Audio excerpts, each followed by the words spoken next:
Saudara-saudara, pada hari ini kita akan melanjutkan lagi pelajaran kita yang sudah kita pelajari berminggu-minggu. Saya harap bagi saudara yang tidak mendengarkan atau belum mendengarkan program yang lalu atau video yang lalu, saya harap saudara mendengarkannya supaya saudara tahu mengapa kita sedang berbicara hal ini hari ini. Saya akan melanjutkan lagi mengenai hal imagination. Mungkin saudara berkata, kok lama benar ya belajar imagination? Saudara, hal imagination ini adalah hal yang sudah dilalaikan.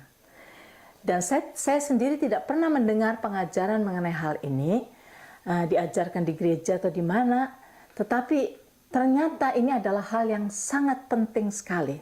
Terutama jika saudara mau belajar mengenai iman, saudara harus mengerti akan hal ini. Sebab itu, saudara, kita belajar sama-sama, saudara, mengenai imagination ini. Saya sudah berikan mungkin 2 atau 3 video mengenai imagination. Saya akan teruskan, karena penting sekali dan kita akan melihat betapa besarnya power, kuasa yang ada di dalam imagination kita. Dan dari dulu saya tidak pernah mendengar khotbah mengenai imagination karena banyak orang berpikir bahwa imagination itu dari agama timur, imagination itu adalah New Age dan sebagainya. Padahal kalau saudara mau belajar dari Alkitab, saudara akan mengetahui bahwa Tuhan yang menciptakan manusia, Tuhan yang memberikan kepada kita imagination. Sebab itu kita harus mengetahui bagaimana imagination itu dari pandangan Tuhan. Karena Tuhan yang memberikannya kepada kita. Setiap kali kita berpikir, saudara, imagination kita akan bekerja di dalam pikiran kita. Setiap kali kita merenungkan sesuatu, imagination kita bekerja. Nah, sebab itu kita harus belajar benar-benar. Nah, kalau saudara ingat, saya berikan ayat-ayat sudah pada session yang lalu, saya berikan ayat-ayat yang tertulis di Alkitab mengenai imagination. Walaupun saudara kalau baca di dalam Alkitab saudara, bahasa Indonesia, bukan berkatakan mengenai membayangkan atau bayangan atau imagination, di dalam bahasa Inggrisnya juga tidak selalu ditulis imagination. Tetapi di dalam bahasa aslinya, ayat-ayat yang saya berikan kepada saudara, itu saudara harus lihat di dalam bahasa aslinya. Kalau perjanjian lama dari bahasa Hebrew, kalau perjanjian baru dari Greeknya, saudara lihat itu perkataan imagination. Saya sudah berikan pada minggu yang lalu. Nah sekarang saudara, saya akan lihat, mari kita kalau saudara perhatikan saja, karena saya nggak bisa memberikan ayat di dalam video ini, tapi saudara tahu, ayat di dalam Kejadian 11 ayat yang ke-6. Saudara, di sana sedang membicarakan mengenai bagaimana orang-orang pada zaman dulu itu, waktu masih di dalam Kejadian. Mereka berpikir, mereka ingin berkumpul di satu tempat, saya ingat. Mereka mau mendirikan satu menara yang tinggi, yaitu Menara Babel. Kalau saudara ingat tulisan itu di Alkitab. Mengapa mereka mau membuat satu menara? Mereka berpikir begini, ini masih di dalam pikiran mereka. Mereka ingin agar supaya semua manusia tinggal di satu tempat. Tidak kemana-mana. Supaya mereka bisa tinggal di satu tempat. Dan kalau sampai ada orang yang tersesat kemana, mereka ingin kembali, mereka bisa melihat menara itu. Sebab itu mereka akan membuat menara yang sampai ke langit. Mereka katakan begitu, mau membuat menara sampai ke langit. Supaya kemanapun orang pergi, pada waktu melihat menara itu, mereka berkata, wah itu di sana tempat kita, mereka balik lagi. Nah, jadi mereka membayangkan, mereka merencanakan. Perencanaan itu juga ada di dalam imagination manusia, saudara. Mereka merencanakan untuk membuat menara Babel, menara yang tinggi sampai ke langit. Tetapi saudara, rencana mereka itu bertentangan dengan kehendak Tuhan. Karena kalau saudara ingat, Tuhan pada waktu menciptakan Adam dan Hawa, dia berkata kepada Adam dan Hawa, berkembang biaklah dan penuhilah bumi ini. Jadi saudara, kehendak Tuhan adalah supaya bumi ini dipenuhi oleh manusia. Tetapi orang-orang ini yang tadi merencanakan buat Menara Babel, mereka merencanakan bertentangan dengan rencana Tuhan, yaitu supaya manusia jangan kemana-mana, just tinggal di satu tempat saja. Itu bertentangan dengan kehendak Tuhan. Nah, Tuhan melihat rencana mereka. Mereka sedang mulai membangun menara itu. Dan menara itu di dalam perencanaan mereka, di dalam imagination mereka, akan mereka buat setinggi langit, sampai tinggi sampai langit. Nah, kemudian Tuhan berkata di situ, lihat, kata Tuhan, manusia ini mereka menyatu dan mereka mempunyai satu bahasa. Sebab itu Tuhan berkata, apa yang mereka imagine atau apa yang mereka rencanakan, tidak ada yang tidak akan terlaksana. Jadi dari sini kita melihat di dalam pandangan Tuhan, Tuhan yang sudah membuat imagination manusia. Tuhan berkata di dalam bahasa aslinya di situ, apapun yang mereka imagine, tidak ada yang tidak akan terlaksana. Dari sini kita melihat bahwa betapa powerfulnya imagination manusia itu. Powerful sekali. Dan kita, anak-anak Tuhan, sudah melalaikan hal ini. Kita harus belajar, saudara. Nah, apa yang Tuhan harus lakukan untuk mengganti atau untuk menggagalkan rencana mereka? Yaitu dengan jalan mengacaukan bahasa mereka. Sehingga pada waktu mereka berkomunikasi, yang satu ada di atas, yang satu minta air, diberi tanah. Yang satu sebab bahasa mereka kacau balau. Sehingga akhirnya mereka tidak bisa menyelesaikan karena bahasa mereka tidak saling mengerti. Akhirnya mereka terserak kemana-mana. Nah, saudara, di sini pelajaran dari sini kita melihat bahwa Tuhan berkata dari mulai hari itu, dari mulai saat itu Tuhan berkata imagination mereka itu tidak terlaksana. Jadi ada kuasa yang besar di dalam imagination manusia. Sejak manusia diciptakan oleh Tuhan. Nah, saudara-saudara, kita lihat di sini. Jadi, saudara-saudara, jangan kita meremehkan imagination. Jangan kita lalaikan itu. Nah, saudara, kalau kita lihat lagi, di dalam 2 Korintus pasal 10 ayat yang kelima, di situ ada lagi kata imagination. Tuhan berkata bahwa kita ini bukan melawan darah dan daging, kan? Karena itu Tuhan berkata begini, segala pikiran, segala imagination kita yang exalted against the knowledge of God, kita harus hancurkan. Tuhan berkata, kita harus menghancurkan segala imagination kita yang exalted against the knowledge of God. Jadi dengan kata lain begini, kalau Tuhan berkata, misalnya Tuhan berkata bahwa Tuhan akan mencukupi segala kebutuhan kita menurut kekayaan dan kemuliaannya. Itu firman Tuhan. Itu the knowledge of God. Firman Tuhan diberikan pada kita. Nah, pada saat kita kehilangan pekerjaan, kita bingung, kita takut. Dan kita berkata, bagaimana ya? Orang-orang berkata di sekeliling kita, sekarang susah sekali cari kerjaan. Sekarang sedang resesi. Teman saya cari kerjaan sudah 6 bulan gak dapat kerjaan.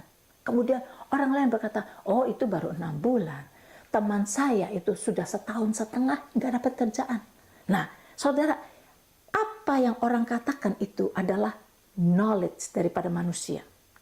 Nah, kalau kita mau mendengarkan perkataan-perkataan orang di dunia yang mengatakan impossible untuk dapat kerjaan, kita ada di dalam resesi dan semuanya, dan semua perkataan orang itu masuk ke dalam imagination kita sampai membuat kita takut, membuat kita berkata, waduh bagaimana ya kalau begini kita nggak akan dapat kerjaan, kalau begini bagaimana saya bayar mortgage, dan mulai masuk ke dalam imagination kita, ketakutan itu mulai timbul di dalam diri kita. Itulah yang dikatakan segala imagination yang exalted against the knowledge of God. Karena the knowledge of God berkata bahwa Tuhan akan mencukupi segala kebutuhan kita. Berarti bahwa apapun yang kita butuhkan, Tuhan sudah sediakan. Itu kata Tuhan. Tetapi kalau kata-kata manusia yang lain itu masuk ke dalam imagination kita, sampai kita percaya kepada apa yang manusia katakan, maka berarti saudara-saudara, imagination kita sudah exalted against the knowledge of God.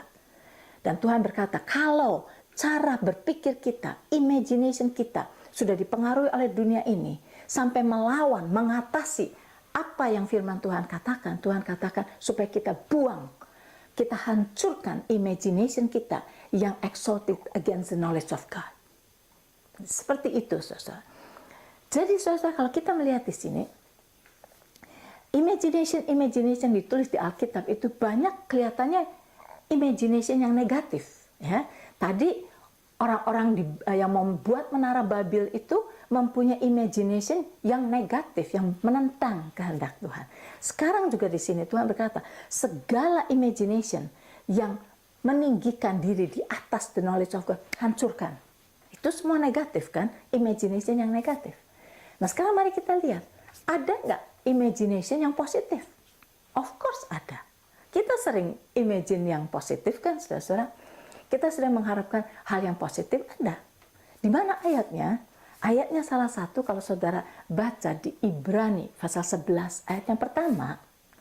Ibrani pasal 11 ayat yang pertama. Itu adalah mengenai iman. Saudara semua tahu. Kalau saya quote di dalam bahasa Inggrisnya, saudara, sebab bahasa Inggrisnya lebih jelas untuk diterangkan. Dikatakan bahwa faith is the substance of things hoped for and the evidence of things not seen. Sekali lagi, faith is the substance of things hoped for and the evidence of things not seen. Nah, sekarang saudara, lihat. Faith adalah yang memberi substance kepada apa yang kita hope for. Nah, kalau kita melihat kata hope, saudara, di dalam hope itu ada positive imagination, ya kan? Kalau saudara mempunyai hope saudara selalu yang positif kan? Nggak ada hope yang negatif. Saudara nggak pernah bilang, I hope saya nanti tabrakan di jalan. Nggak ada. Semua yang saudara hope itu selalu yang positif. Misalnya saudara berkata, saya ini mau datang ke gereja baru. Saya sekarang ada di kota yang baru, saya sedang mencari gereja, dan saya akan masuk ke gereja itu. Nah, saudara di dalam hati berkata, I hope orang-orang di sana itu ramah-ramah dan menyambut saya. Itu kan pengharapan. Pengharapan itu adalah positive imagination. Saudara, pada waktu saudara mengharapkan demikian, di dalam imagination saudara, saudara melihat, saudara datang ke gereja itu, orang-orang itu friendly pada saudara, menyapa, menyambut saudara. Itu yang ada di dalam imagination saudara. Jadi pada waktu saudara, I hope orang-orang di sana ramah dan baik-baik. Itu ada di dalam bayangan saudara. Mereka itu orang yang baik-baik, akan menyambut saudara. Nah sekarang saudara, dikatakan, faith is the substance of things hoped for. Jadi iman adalah yang memberi substance kepada apa yang kita harapkan. Walaupun evidence-nya, kenyataannya belum kelihatan. Tetapi iman inilah yang akan memberi substance kepada apa yang kita harapkan. Nah, saudara, kalau kita mengerti di sini, yang kita harapkan itu, saudara, harus berdasarkan firman Tuhan. Kita harus berharap dari apa yang Tuhan janjikan.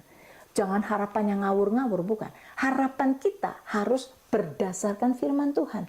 Kalau saudara baca firman Tuhan, saudara, segala yang Tuhan janjikan untuk kita, semuanya positif. Gak ada yang negatif. Saudara, Tuhan berkata, kamu akan menjadi kepala, bukan menjadi ekor. Kamu akan menjadi orang yang meminjamkan, bukan menjadi orang yang meminjam.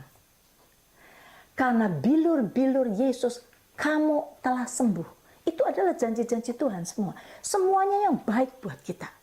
Beloved, above all things, I want you to prosper and be in health as your soul prosper. Itu semua positif, semua baik. Nah, berdasarkan firman itu, saudara, kalau kita baca firman, dari situ kita mempunyai hope, seperti tadi saja. Pada waktu kita kehilangan pekerjaan, kita percaya Tuhan menyediakan pekerjaan buat kita. Tuhan akan mencukupi kebutuhan kita. So itu kita punya hope bahwa kita akan dapat pekerjaan. Nah, berdasarkan hope itu, iman kita akan timbul. Dan kemudian firman iman itu yang akan memberi substance kepada apa yang kita harapkan. Nah, saudara, satu hari saya mendengar cerita.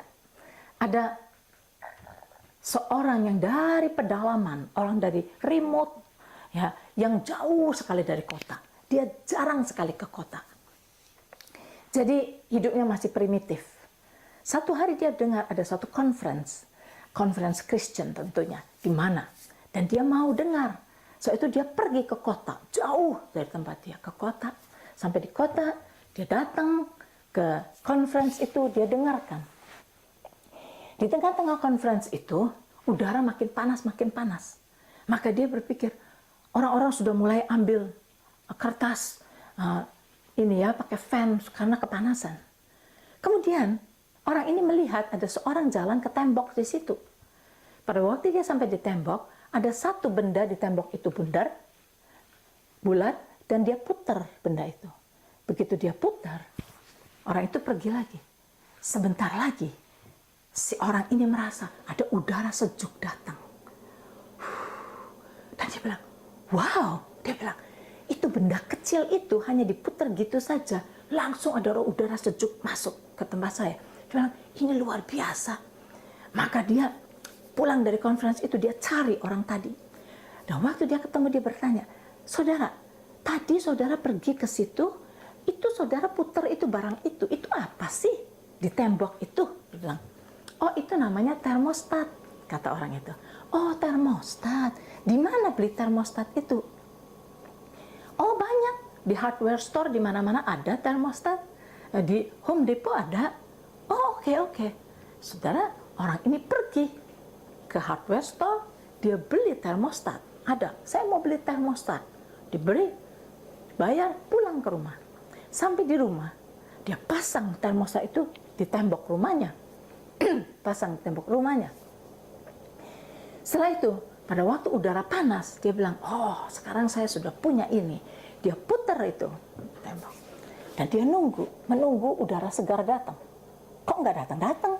Kok nggak ada udara sejuk? Dia bingung. Apa rusak ini? Dia putar-putar lagi. Kok nggak ada udara sejuk? Kenapa nggak ada udara sejuk? Karena itu termostat. Termostat itu kita semua tahu harus disambungkan ke power unitnya dulu, ya.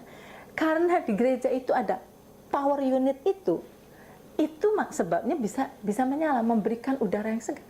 Tetapi kalau nggak ada power unitnya, maka termostat itu tidak melakukan apa-apa. Termostat itu tugasnya to activate the power unit. Nah, demikian juga saudara. Termostat itu sama seperti hope kita. Hope itu seperti termostat. Hope itu yang akan activate iman kita. The real power-nya itu adalah iman. Tetapi hope itu adalah the thermostat.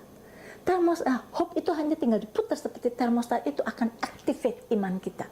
Demikian juga, saudara tahu, sekali lagi, hope itu adalah positive imagination yang berdasarkan firman Tuhan. Apa yang firman Tuhan katakan, kita bayangkan firman Tuhan itu.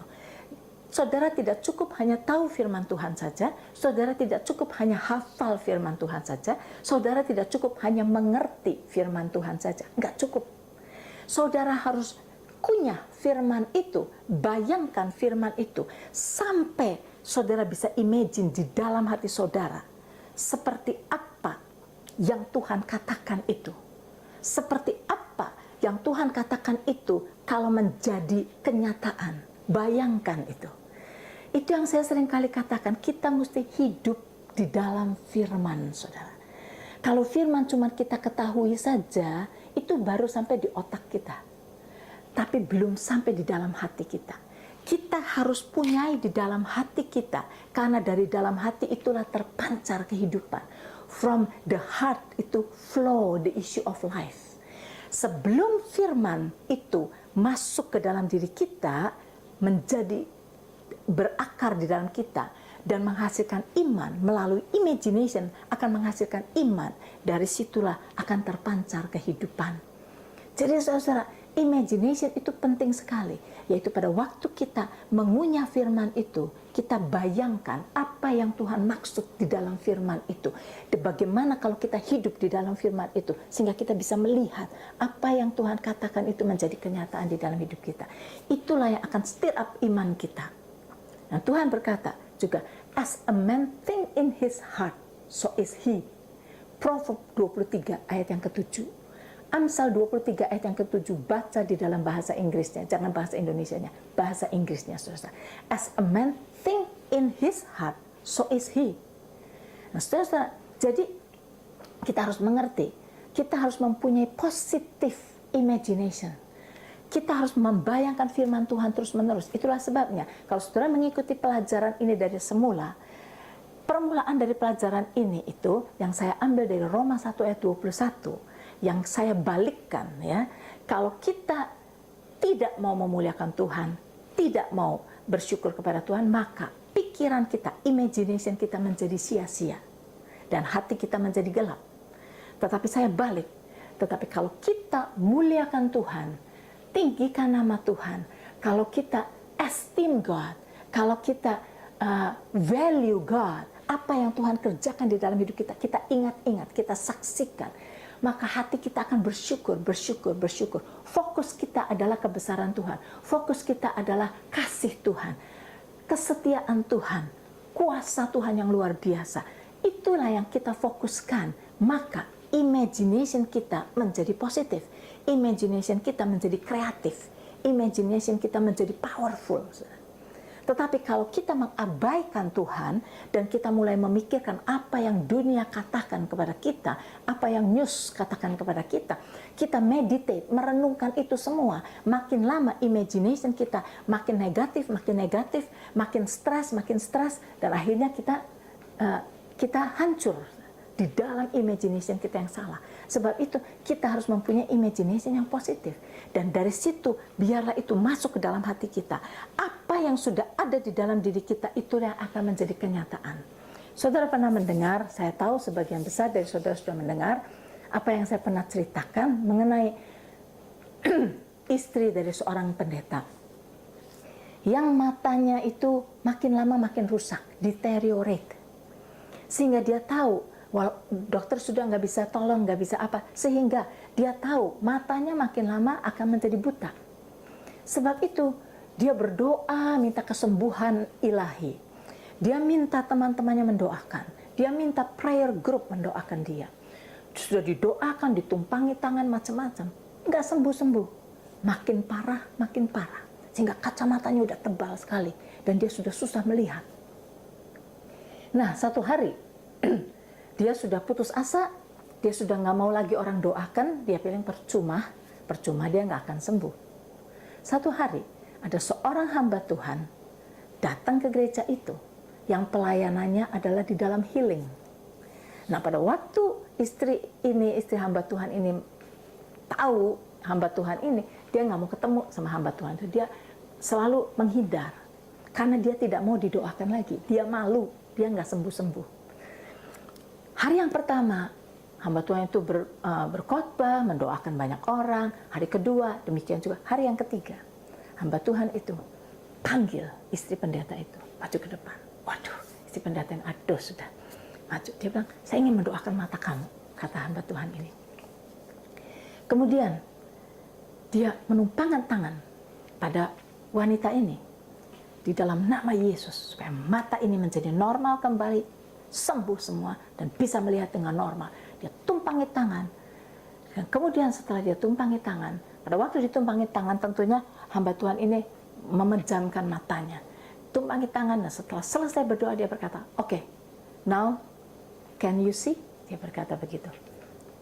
Pada waktu ditanya can you see, dia membuka mata kan, mau lihat, dia bisa lihat enggak gitu. Hamba Tuhan ini berkata, "Close your eyes," dia berkata. Jadi dia tutup lagi matanya. Loh, kok tadi nanya bisa lihat enggak ya? Saya mesti buka mata saya, dalam hati dia. Ya udah. Kemudian hamba Tuhan itu berkata lagi, "Now can you see?" Dia buka lagi matanya. Hamba Tuhan jerit lagi, "Close your eyes." Dia tutup lagi matanya. Dia pikir hamba Tuhan ini gila atau apa? Saya ditanya bisa lihat enggak, tapi saya enggak boleh buka mata. Bagaimana? Kemudian yang ketiga kali hamba Tuhan itu berkata, Now can you see? Dia buka lagi matanya. Hamba Tuhan itu menjerit sekali lagi, close your eyes. Saya tidak berkata untuk kamu buka matamu. Dia tutup lagi matanya. Dia bingung. Kemudian hamba Tuhan ini berkata, saya tidak menyuruh kamu buka mata kamu. Saya bertanya kepada kamu, apakah engkau di dalam hatimu bisa melihat dirimu? Bisa lihat.